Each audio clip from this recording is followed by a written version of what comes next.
The shocking true reasons why Nelson Mandela divorced Winnie Exposed. John Carlin in his new book Knowing Mandela, reveals why he never forgave the former wife who has visited his bedside.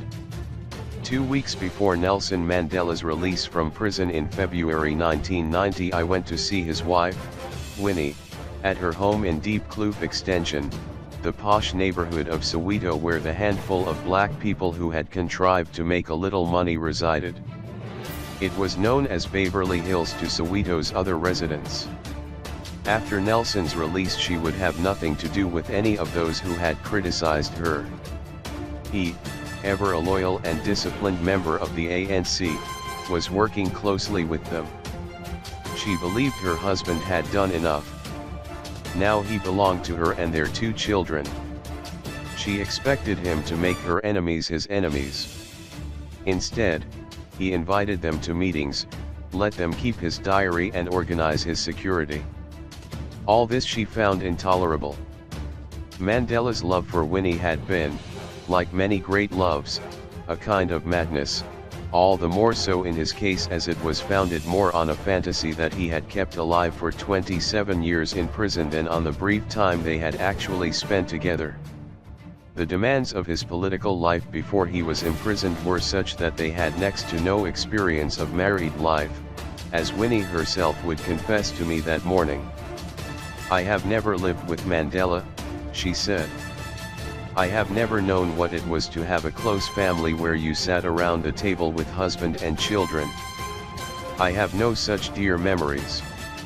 When I gave birth to my children, he was never there, even though he was not in jail at the time." The truth was that Winnie had had several lovers during Mandela's long absence. In the months before his release, she had been having an affair with Dlathu, a lawyer 30 years her junior and a member of her defense team. She carried on with the affair after Mandela left prison. ANC members close to Mandela knew that was going on, as they did about her frequent bouts of drunkenness. I tried asking them why they did not talk to Mandela about her waywardness, but I was always met by frosty stares. Winnie became a taboo subject within the ANC during the 2 years after Mandela left prison. Confronting him with the truth was a step too far for the freedom fighters of the ANC. His impeccably courteous public persona acted as a coat of armor protecting the sorrowing man within. But there came a point when Mandela could deceive himself, or the public, no longer. Details of the affair with Dlathu were made luridly public in a newspaper report 2 weeks before the separation announcement. The article was a devastating, irrefutable expose of Winnie's affair. It was based on a letter she had written to Dlathu that revealed he had recently had a child with a woman whom she referred to as a white hag. Winnie accused Dlathu of running around at the slightest emotional excuse. "Before I am through with you, you are going to learn a bit of honesty and sincerity and know what betrayal of one's love means to a woman. Remember always how much you have hurt and humiliated me. I keep telling you the situation is deteriorating at home, you are not bothered because you are satisfying yourself every night with a woman. I won't be your bloody fool, Dolly." In private, Mandela had already endured quite enough conjugal torture. I learned of one especially hurtful episode from a friend of Mandela some years later.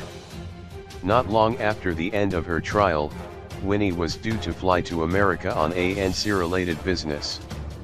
She wanted to take Dlathu with her, and Mandela said she should not. Winnie agreed not to, but went with him anyway. Mandela phoned her at her hotel room in New York, and Dlathu answered the phone. On the face of it, Mandela was a man more sinned against than sinning, but he did not see it that way. It was his belief that the original sin was to have put his political cause before his family. Despite everything, Mandela believed when he left prison that he would find a way to reconcile political and family life. Some years after his separation from Winnie, I interviewed his close friend Amina Kashalia, who had known him since before he met Winnie. His one great wish, she told me, was that he would come out of prison, and have a family life again with his wife and the children. Because he's a great family man, and I think he really wanted that more than anything else, and he couldn't have it. His fallout with Winnie only deepened the catastrophe, contaminating his relationships with other family members, among them his daughter Sindi.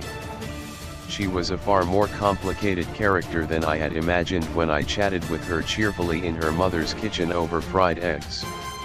At that very moment, in late January 1990, her current lover, the father of her third child, was in a prison cell. 5 days later he hanged himself.